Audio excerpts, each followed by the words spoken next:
Of particular concern is the fact that Ukraine has used up almost all of its Soviet-era and Russian artillery, making them entirely dependent upon the West for armament and military aid. And with that, I open this debate. This House believes Ukraine should negotiate with Russia to end the war now. It is always an honour to debate in this chamber, Madam President. So may I thank you for affording me this opportunity, especially to speak in one of the most pertinent and important debates this term. Almost 2 years ago, to this very day, Russian forces invaded Ukraine in what has become the largest attack on a European country since World War II. Since then, over 750,000 Russian and Ukrainian soldiers have been either killed or wounded. Yet, are we any closer to the war ending? I assume we are all in agreement in this chamber that the war must end at some point. The question is when and how. Must we persist with violence, or is there an alternative? Myself and the speakers in proposition of the motion tonight see only one possible option: negotiating with Russia to end the war now and to bring about peace. But before I show you why this is the case, it is my privilege to introduce the speakers in opposition of the motion this evening. Firstly, you will hear from Miss Rachel Haddad, a member of Secretary's Committee reading History and Politics at Balliol College. It is perhaps no surprise Miss Haddad is speaking on the opposition tonight. I've been told that she has a love for blue and yellow, and as such, spent all of her time in Lady Margaret Hall. You will then hear from the Lord Houghton of Richmond, former Chief of the Defence Staff, having served for over 40 years in His Majesty's Army. Lord Houghton is also an alumnus of St. Peter's College, which, as we all know, is famous for its college drink, the Cross Keys.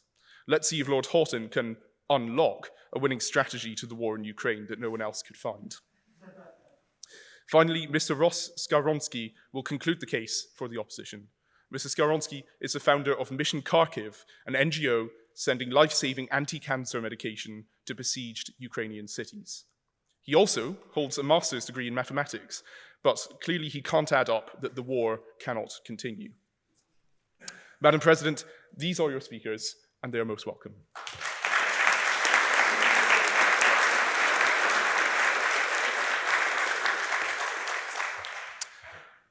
This year is an immensely significant year for Western democracies. Elections are on the horizon in both the United States and in the United Kingdom, two of the most significant sources of aid for Ukraine alongside the European Union.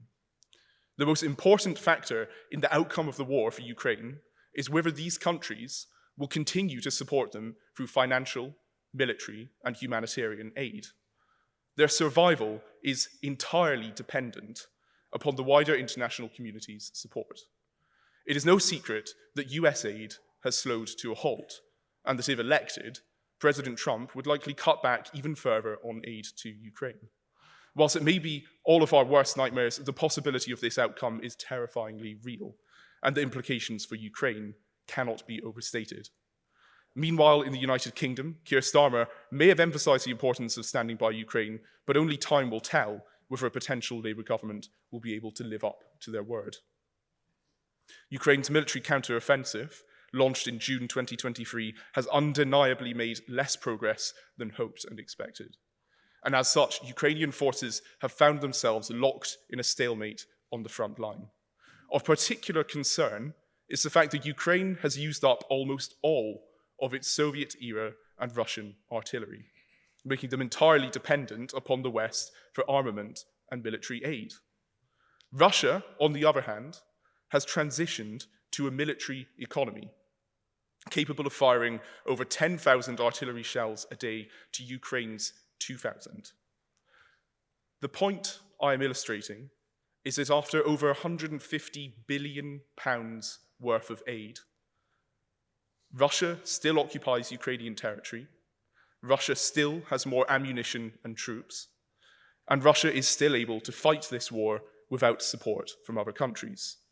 Now, this is not to say that this aid has not been worth it, and that supporting Ukraine has not been the right thing to do. Indeed, the international community has demonstrated an unprecedented level of solidarity with Ukraine. However, if Ukraine hopes to take back the Russian-occupied land, they need foreign aid to increase drastically at a time when it appears to be slowing down. Aid is not an inexhaustible resource. It is subject to the political and economic constraints of donor countries, which are themselves navigating complex challenges, including economic pressures and the need to address their own domestic priorities. Therefore, how long should we allow this brutal war to continue before we accept that Ukrainian victory, whatever that may look like, is unlikely? How many lives must be lost before we say enough is enough? By voting for the opposition this evening, you are implicitly condoning the deaths of thousands more men, women, and children. You are voting for continued violence and bloodshed as the answer. Let me remind you, members, this is not a game of risk where one rolls the dice with no real consequences. This is a war being fought by real men and women who are paying the ultimate price on a daily basis. Yet it needn't be this way.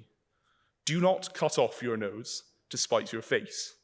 Ukraine need not send more men to war if peace can be brought about now through negotiation with Russia. Of course, the opposition this evening will tell you that peace comes at a price and that stopping the war now will be giving Putin exactly what he wants. But I say to you, is the price of peace not worth paying if it saves countless lives and paves the way for a future where dialogue triumphs over destruction? No, thank you. The pursuit of peace through negotiation is not a sign of weakness or cowardice, but the most courageous path forward. It is a recognition of the complex reality that there are no winners in war, only varying degrees of loss and suffering. To those that may think peace is not an option, I give to you the example of the Korean War, in which 2.5 million civilians and soldiers died in the 3 years between 1950 and 1953. Yet, after more than 500 negotiation sessions throughout the war's most intense period of conflict, an armistice was struck in the summer of 1953. The international community played a crucial role in bringing this peace about and put in place guarantees and mechanisms to manage relations between the North and South, no thank you, and ensure that peace was maintained. Similarly, the international community can and indeed must work together to bring about peace as soon as possible in Ukraine. The question I ask you all tonight is, if not now, then when? Now is the time for peace, before Russia can launch a counteroffensive. Yes? In a world in which negotiation is important, we do agree, peace is important, the war should end. Will Russia even listen? What is the answer, in regards to that? I think Russia will listen, and again, what's important is the fact that this is the best time for peace. If we allow the war to continue, the chances are that Russia are only going to take more and more land, and therefore they're not going to want to negotiate peace if they feel they're winning the war. This is the best time. We can't roll back the clock. The bottom line is this: Ukraine depends entirely upon foreign aid. And if such aid is to dwindle, as it is, what remaining security they may hold on the front line will crumble. The answer is not more aid either.